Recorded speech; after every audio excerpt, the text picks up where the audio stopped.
This here is a 1947 ML125 light. There's a famous James by manufacturer.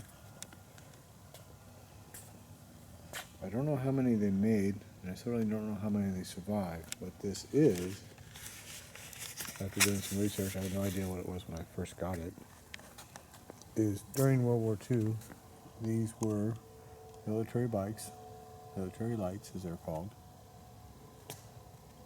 And at one time, James was England's fourth largest manufacturer, much like Ready Standard was in the United States.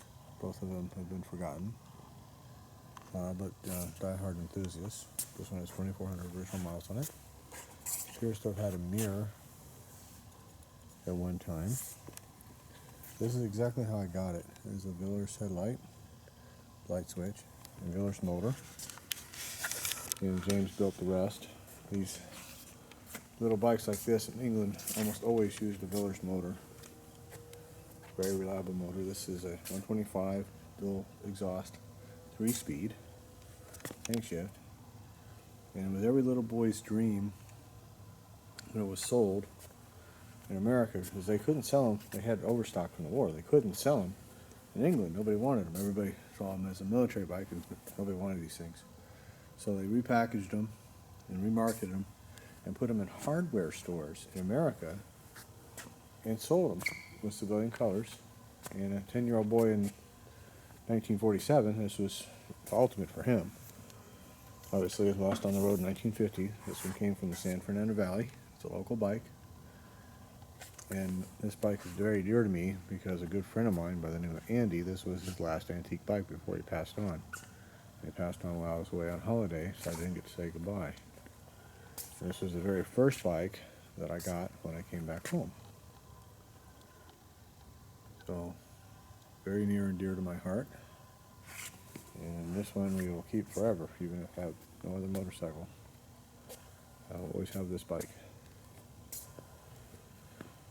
So I've never gotten it running. It turns over. I understand it'd be real easy to get running, but that's not the purpose to me. The purpose is just to enjoy the bike for what it is. It doesn't really matter to me if it ever runs or not. I just enjoy having it and having it around. It has my friend's spirit with him. This is what I talked to a man who restores these bikes in England. I was trying to find out what it was. Or not England, what am I thinking? In Virginia is what it was.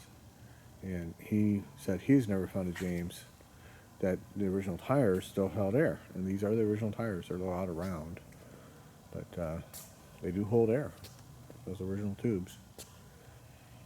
And then the tires, he says the tires themselves, you can put a tube in and they just go, and these ones still hold air. So that's really a remarkable shape what it is. Little kids' bikes, man, they just don't survive.